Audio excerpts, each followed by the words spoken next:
Today I am making beetroot curry. ಇದಕ್ಕೆ beetroot ಪಲ್ಯ ಮಾಡ್ತಾಯಿದ್ದೀನಿ. ಅದಕ್ಕೆ ಒಂದು ಬೀಟ್ರೂಟ್ ತೊಗೊಂಡಿದ್ದೀನಿ. ಈ ಸೈಜ್ ಇದೆ, ದೊಡ್ಡ ಸೈಜು. 3 ಜನಕ್ಕಾಗುತ್ತಿದ್ದು ಸಾಕು ಪಲ್ಯ ಮಾಡೋದ್ರಿಂದ. ಆಮೇಲೆ ಅದಕ್ಕೆ ಏನೇನು ಬೇಕು ತೊಗೊಂಡಿದ್ದೀನಿ ಅಂದರೆ ಸಾಂಬಾರು ಪುಡಿ, ಉದ್ದಿನಬೇಳೆ, ಕಡಲೆಬೇಳೆ, ತೆಂಗಿನಕಾಯಿ, ಅರಿಶಿನ, ಸಾಸಿವೆ, ಜೀರಿಗೆ, ಕರಿ ಲೀವ್ಸು, ಸ್ವಲ್ಪ ಎಣ್ಣೆ ತೊಗೊತೀನಿ. ಆಮೇಲೆ ಕೊತ್ತಂಬರಿ ಸೊಪ್ಪು ಅದಷ್ಟು ತೊಗೊತೀನಿ. Hi guys, welcome to the channel. Today I am making a beetroot curry. For that I have taken 1 beetroot, then rasam powder, sambar powder, urad dal and chana dal, coconut, turmeric, cumin seeds, mustard seeds, curry leaves, some cilantro, and mainly the beetroot. First we will take out the skin, then cut it into smaller pieces. First skin ತೆಗೆದ್ಬಿಟ್ಟು ಆಮೇಲೆ ಅದನ್ನು piece ಆಗಿ cut ಮಾಡೋಣ.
ಇದು cook ಆಗಿದೆ ಅಂತ ನೋಡಬೇಕು. You have to check if this is cook. Just bite it,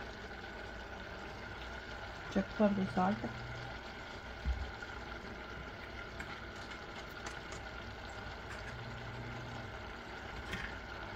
mix ಮಾಡಬೇಕು. ಪೌಡರ್ ಹಾಕಿ I just added the sambar powder. Mix it. Then you can add the coconut.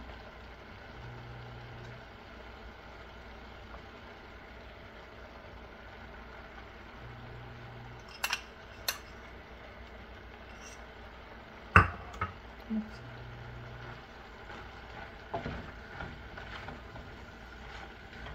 Now this is done. Cook for just 1 minute.